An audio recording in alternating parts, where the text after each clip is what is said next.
Have you ever wondered about Brooklyn Guy's many addiction problems? And you might think Brooklyn Guy is only addicted to a few things, but Brooklyn Guy actually has a serious addiction problem. Some of which have gotten so bad to the point that they ruined Brooklyn Guy's life forever. But first, let's start with a not so bad addiction, which is working. And as we know, Brooklyn Guy has so many jobs, such as being a cop, doctor, firefighter, chef, and lawyer. And pretty much any job you can name, he has it. He was even a translator for the Hong Kong Police Department. And in SML movie Bowser Jr.'s 21st birthday, during a meeting named Addictions Anonymous, where people such as Shrek and Marvin went there to talk about their addictions, which was supposed to help them overcome them, Brooklyn Guy starts off by mentioning that he's a workaholic, which means that he's addicted to working. And Brooklyn Guy says he doesn't know if it's because he likes working or if he just wants to stay away from his wife Karen, but he at least knows that he's a workaholic. Alright everybody, my name is Brooklyn Guy and welcome to AA, Addictions Anonymous. Everybody here is addicted to something. That's okay, we're not gonna judge, alright? We're all weirdos here.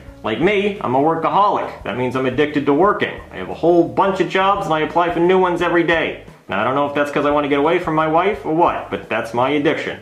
And this addiction isn't as bad as other addictions that I'm going to mention later in this video, but with all these jobs, it means that Brooklyn Guy is making a good amount of money. And since all of his jobs probably pay a minimum of $70,000 or more every single year on average, that means he should be a millionaire with all the jobs he has. But the reason he's not rich is probably because of his next addiction, which is real, and that's gambling. As seen in SML movie Rich Brooklyn Guy comes in telling Mario that he's no longer a doctor and that he's rich because in a previous video he bet his entire life savings on the Super Bowl that the Buccaneers would win, which ended up happening, making Brooklyn Guy rich. Well, I called a doctor. Well, that's too bad because I'm not a doctor anymore. That ship has sailed like the yacht that I just bought. You bought a yacht? Yeah, hey Mario, ask me what time it is. What time is it? Oh, I don't know. Let me just check one of my 2 Rolexes that I now have. What do you want, East Coast time or West Coast time? Why are you so rich? Well, remember I said I bet all my life savings on the Super Bowl that the Buccaneers would win? Yeah. Well, they did.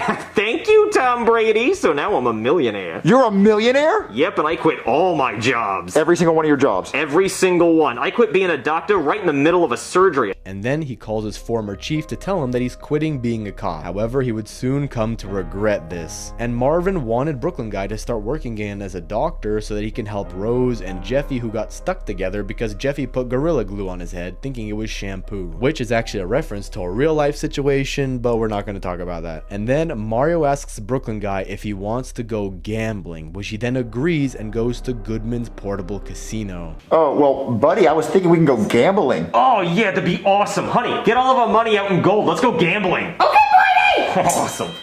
Welcome to Goodman's Portable Casino, where I bring the casino to you and the house always wins. Alright, I'm ready to gamble. Which just goes to show the friends you have can actually be worse for your addictions. If you're ever dealing with anything and your friends are also doing the same thing and they start to push you, that can actually be your downfall. Just how Mario pushed Brooklyn Guy to gamble and lose all of his money. Think of how good Brooklyn Guy's life could have been. But anyway, at the casino, Mario gets Brooklyn Guy to bet all of his money and wins his first try and also on his second time. But on the last spin, he tells Marvin that he can have the winnings with Marvin because he's the reason that he doubled his money. And when Marvin hears that, he tries to stop Brooklyn Guy then. But because he won all the money in the past, he's positive that he'll win the last spin. However, nobody is that lucky to get 3 spins in a row, and Brooklyn Guy loses all of his money, accessories, and pride.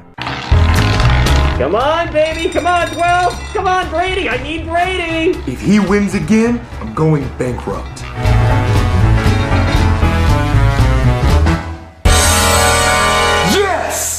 And this addiction is, of course, one of the worst on the list because of how addicting gambling is, with most people not knowing when to stop, and it led to them losing a lot of money. And even for Brooklyn Guy, it made him rich, but because he kept doing it, he ended up losing all of his money, which shows the problem with gambling and shows never to get greedy, because greed is what causes the downfall of all gamblers' lives around the world. I'm sure you guys have heard stories. This next addiction is what happens every single time Brooklyn Guy is stressed or tired tired, and that is drinking. And an example of this is an SML movie, The Life of Brooklyn Guy, where Brooklyn Guy can't sleep because Karen is all over him, but he wakes up immediately after he hears his alarm and gets ready for work. And as usual, Karen annoys him while he's trying to prepare, and he asks Karen what she's gonna make, and she gives him 2 Lunchables, making excuses for why she couldn't make Brooklyn Guy's food. Alright, Karen, I gotta go to work. What's for breakfast? Well, Boynie, you know I woke up late, so Like you always do. I wasn't able to make you your favorite breakfast. Never have. So I went to the gas station and got you a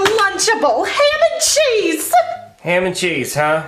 Alright, well, what'd you pack me for my lunch? Well, again, Boynie, I woke up late. You always so, do. at the gas station, I got you another Lunchable, ham and cheese. You know, Karen, I really appreciate how much effort you put into my meals every day.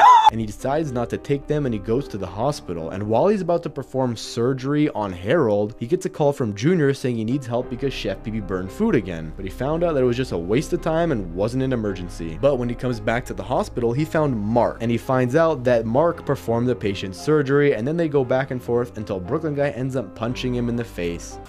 And when Brooklyn Guy goes back home, he finds out that Karen ate the Lunchables and burned his lasagna, which is probably karma for punching Mark. And at the end of the day, Brooklyn Guy goes back to bed but is annoyed by Karen trying to tell him about her day. And the cycle repeats, showing what a day in Brooklyn Guy's life looks like, which, not gonna lie, looks pretty sad. And in this video, Brooklyn Guy is seen with his beer whenever he's home and seems to drink it a lot, somehow as a way to relax. And in SML movie Brooklyn Guy's Adult Game Night, while playing Stir the Pot, Brooklyn Guy and Karen use the cards to describe themselves, and it gets to a point that Brooklyn Guy starts to excessively drink while arguing with his wife Karen. Okay, I'm back. Aw, Boynie, you brought a beer for everyone? Good joke, Karen. You should be a comedian. No, these are all for me. Well, I went ahead and picked out the next game. It's called Spin the Dare. And you spin the arrow, whoever it lands on picks up a card, and they have to do the dare. Okay, cool. Well, I'm gonna spin to go first. Well, it doesn't matter who spins first, Karen. It doesn't even matter who spins as long as it's whoever it lands on. Boynie, it's my birthday. I'm spinning first. And afterward, Brooklyn Guy gets more than 1 beer, showing that he's so addicted to alcohol that he needs it whenever he's near Karen. And it proves that maybe their relationship is a factor of why Brooklyn Guy drinks so much, using it as a way to escape from the real world because he's not strong enough to deal with his problems. And probably also drinks a lot just to deal with going to work, which he doesn't really seem to love, as seen in SML movie The Life of Brooklyn Guy. Which also answers the question that Brooklyn Guy doesn't love to work, but probably works as an excuse so that he can leave the house and be away from Karen. However, drinking is never a good thing and is insanely bad for your health if you drink too much, which means that Brooklyn Guy probably has liver disease, cardiovascular issues, neurological disorders, and an increased risk of cancer. And we can't lose Brooklyn Guy. He's like one of the only good characters still in SML, so we definitely can't have him excessively drinking. And the last addiction literally ruined Brooklyn Guy's life and is the reason for him not having legs. And his last addiction is an SML movie, Jevy's Voice Problem, where Brooklyn Guy explains that he was the king of kicking people in their nuts. Me, how I know. How do you know? Well, when I was younger, I was the king at kicking people in the nuts. You don't have legs. Exactly, and this is the story of how I lost my legs. And tells the story that in high school, during PE class, he was playing a game of kickball. But Brooklyn Guy never heard of kickball and confused it as an obstacle, so he ran to someone and kicked them in the nut. And for some reason, Brooklyn Guy found kicking people in the nuts to be satisfying and started to be addicted to kicking people in the nuts. And so he did it to everyone in PE, even his own teacher, and got the nickname Ballbuster Brooklyn. And then he's sent to the principal office where he gets suspended for kicking people in the nuts, but then he kicks his principal in the nuts. And when the cops arrive to arrest him, Brooklyn Guy kicks them in the nuts, and in jail he still keeps kicking people in the nuts, which caused him to be sent to the electric chair. But then he kicked Pooby the executor in his nut, and Brooklyn Guy even kicked his dad in his nuts when he tried to ground him for kicking people in the nuts, which caused him to be sent to a therapist to find out why he was kicking people in the nuts. And of course, Brooklyn Guy kicked his therapist in the nuts, and it got to the point where his legs had to be tied up for the number of times he was kicking people in the nuts. How can Brooklyn Guy kick people in the nuts if he doesn't have legs? Well, in the past, Brooklyn Guy used to have legs, but the reason for him not having legs now is because everyone who was kicked in the nuts by Brooklyn Guy decided that the only way for Brooklyn Guy to stop was to amputate his leg, which was life-changing, as now he doesn't have legs because of this situation. And this shows that all of his addictions are actually affecting Brooklyn Guy. With all seriousness, being a workaholic, which is shown to be mentally draining for him, obviously everyone needs to work, but doing it 24/7 and getting 2 minutes of sleep is never healthy, especially especially when he gets calls from people who don't even have a good reason to call him, and it just wastes his time. And his addictions are getting so bad that it's not only affecting him, but everyone around him, who I believe definitely want to see him get better and are worried about him because he overstresses himself. And honestly, this video is not only meant to talk about Brooklyn Guy's addictions, but also to raise awareness about actual addiction. You might feel a kick of joy like Brooklyn Guy did gambling, or drinking, or working to be away from his wife, but you do have to acknowledge and accept the need for change if it has gotten to the point where it hurts you or those around you. First of all, don't listen to my advice above everyone else. Seek professional help such as doctors, therapists, addiction specialists who are great at their job to support you when it comes to addiction. You'll also definitely need to surround yourself with positive people who believe in you and your recovery. Remember when Marvin told Brooklyn Guy to go gamble and he lost all of his money? It is good to keep good people around you and to either try and help the bad people around you or politely say, hey, I just need a bit of space to work on myself. And that's never a bad thing. Or if they have the same problem as you, it's better to do it together, hold each other accountable. And whoever is out there listening to this, I believe you and I know you can overcome it. And if you do believe, turn to God and he'll be able to help you. But let me know down in the comments if you have any advice for Brooklyn Guy, or if you do have an addiction, maybe say it down in the comments. I know this is an SML theory channel, but for this video, I'm gonna check the comments and see what you guys are saying. Thanks for watching, subscribe, and click on this video here.